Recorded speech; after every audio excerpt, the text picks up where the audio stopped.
I was going to plant the roses that I'm getting, the Cant over there, but it's just not sunny enough in the wintertime, and that fence blocks it. So now I've got to figure out where I'm going to put a bed of roses. And I'm thinking somewhere around here would be good to continue on with another bed over here. But yet to be determined. And so this is my sun garden, and I'm getting 3 Mrs. B.R. Cants. So I'm starting to dig over here. I want it to be kind of an undulating, maybe even a circular kind of space over here, or at least a semicircle. So this is where I extended the garden and planted daylilies. I actually just dug this irrigation box in, and I'm gonna hang this, the hose from this over there, but we're gonna have to cement that in. I don't want it falling down on the plants. So everything's actually looking really beautiful. I had to remove the Gora, and then it'll just move around this way. And I want to put a break in here, maybe 8-foot break, and then start up the bushes over here. Guess who's helping me dig? Maui, dig. Maui. Dig, Maui. Dig. Dig, dig, dig, dig. Good boy. Good boy. Good boy, Maui. Dig, dig, dig. Get dirty.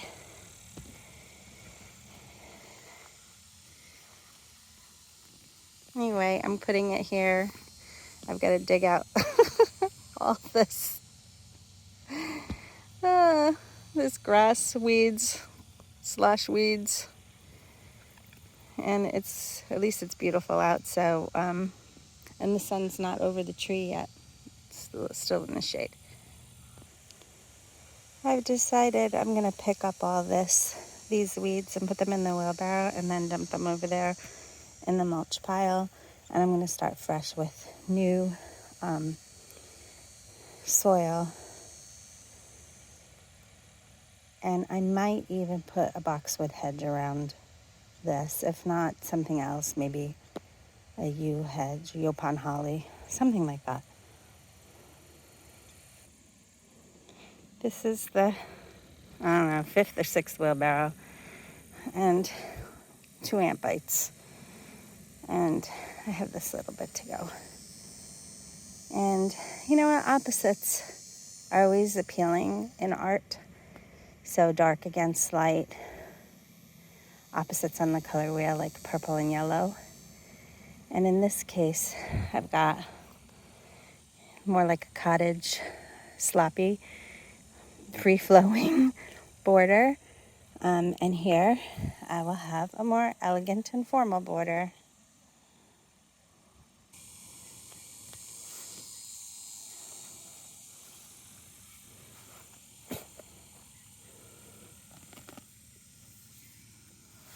I want the heavy one. Figures.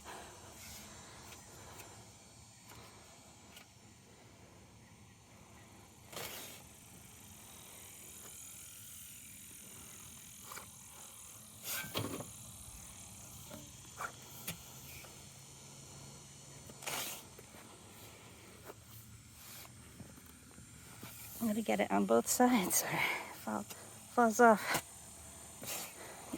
It stays attached.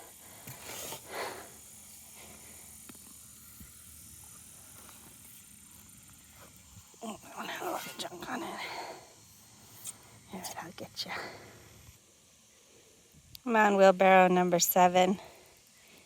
And it looks like I might have 1 or 2 more to go.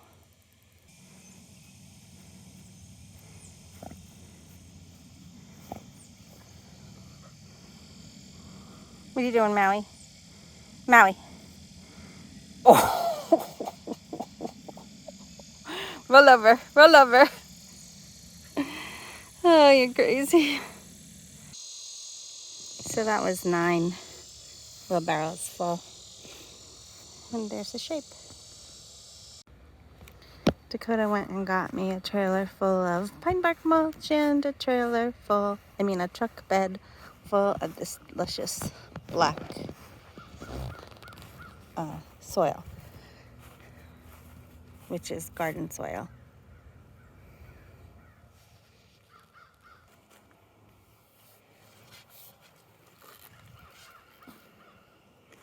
I pulled the truck up, and right now I'm just tossing it in. I'm even getting that in the frame of the picture. Ooh, there you go. Only about 5,000 more shovels to go. Well, that was a lot of work so far. There's a beautiful bed of black soil for these parts. Ours is usually whitish gray, like you see the sand over there on the left. And I did probably only removed half of this, so I could probably make another really nice bed and put soil in there. And I don't know, makes me think I'm never going to buy bagged soil again. However, I reserve the right to change that decision if I see a lot of weeds, because I've had a bunch of weeds in the past when I get tree bark from the free companies, and that big invasive tree in the middle there is a result of that. So I buy pine bark from the Stone Center, and now, the first time, I've gotten garden soil. Alright, well, I moved the trailer closer to this garden bed, and I started mulching around here, and you could see the difference of this darker, newer mulch and the mulch that's been here for a year and a half.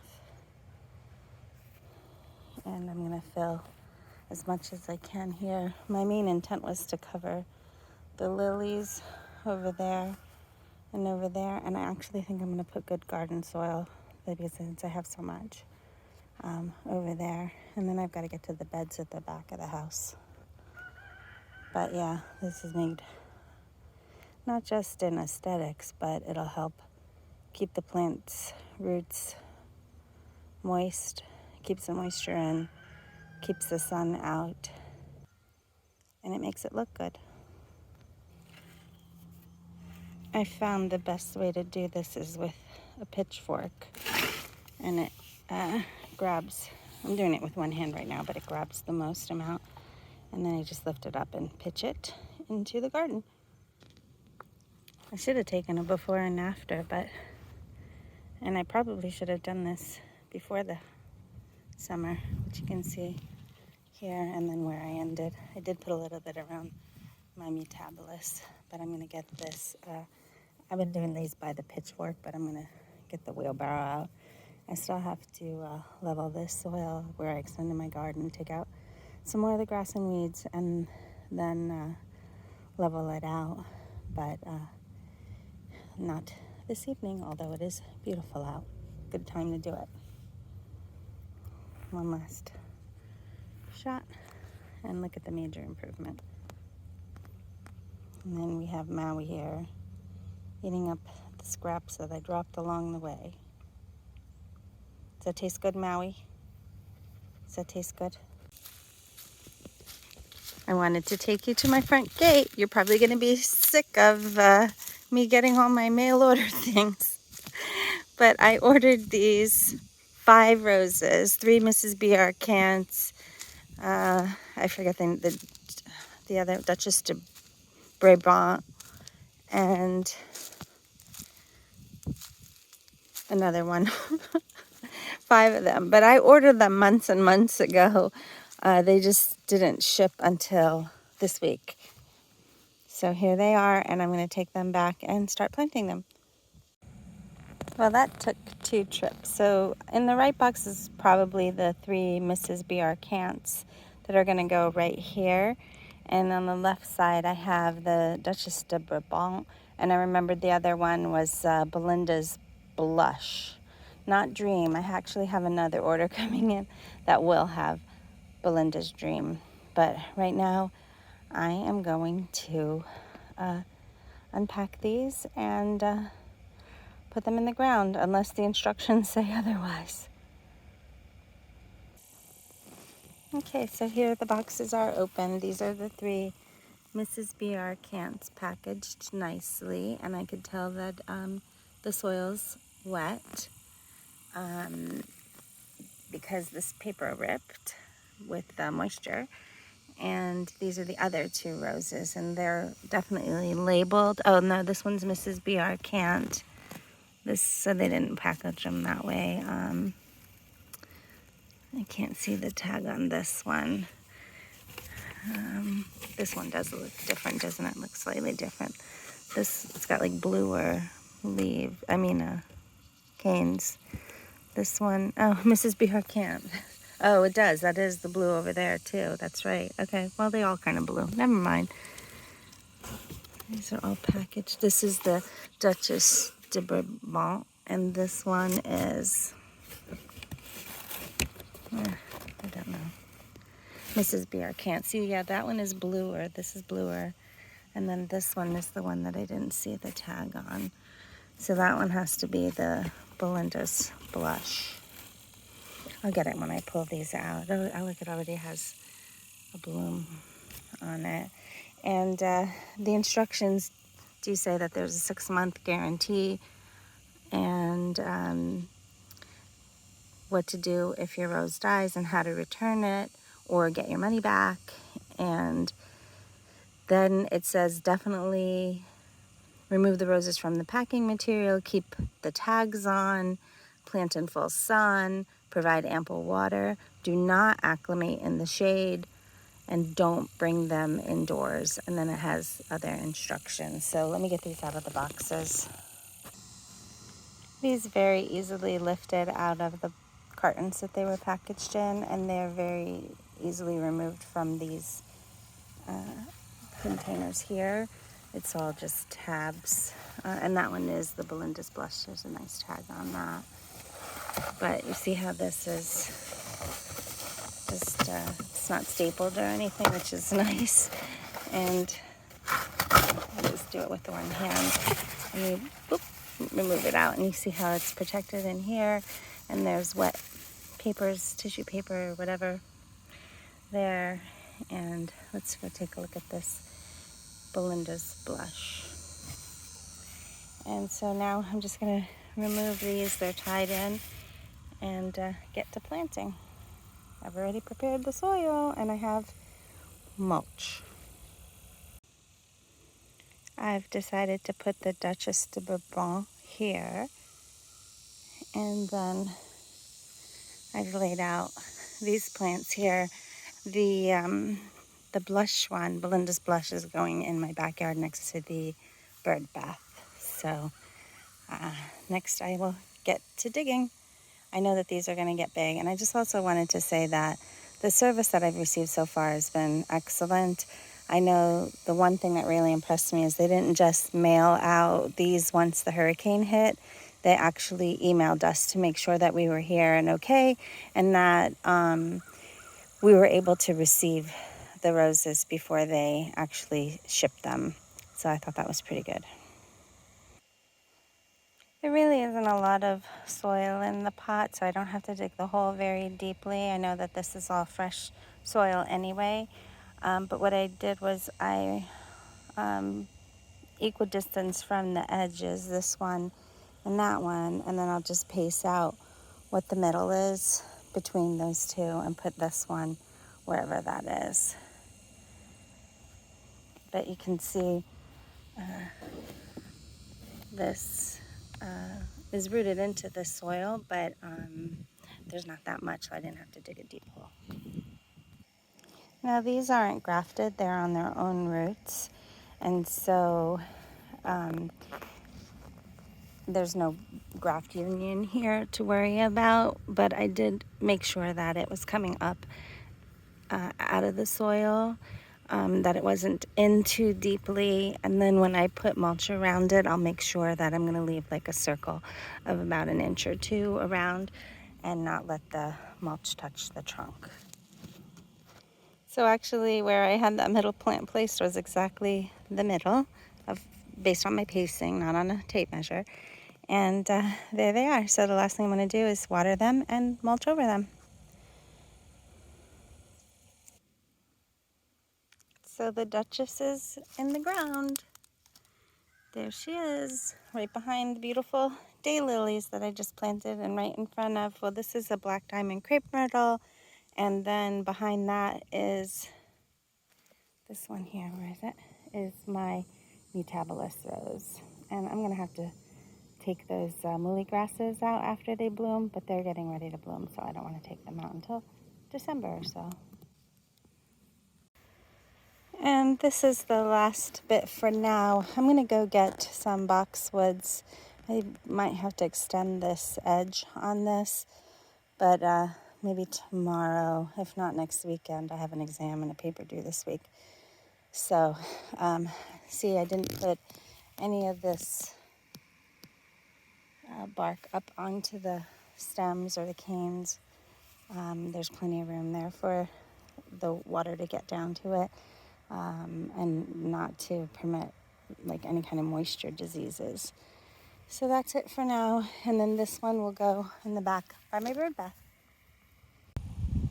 All right, so we went and got a bunch of boxwoods. These are actually Japanese boxwoods. I thought the baby gems would be good to put here, but then I got a little nervous because it said 5 foot. But these are the Japanese boxwoods, and so this space is 12 by 4. So I have 3 on both of the sides, and then 6 in the middle. And the guy said I should probably put them 2 feet apart, or if I really want them to be a bush to grow like a hedge quickly, then I would have to put, I could put them in at 1.5 feet. I might try it like this, although I do think that I probably could squeeze 2 more in on the back and the front, and that might give me more of the look that I want. So the other thing is I hesitated on boxwoods only because 20 years ago when I went to gardening school, they said that these are susceptible to nematodes. Maui, get out of there. He's been eating my roses. And so I thought the Walters, dwarf, Mrs. Schiller's Walters viburnums, I have those, but they're pretty, like they're more open and look more round. And then they had, the other hollies. I'll put the name on the screen. But those, they were 4 times the price of these.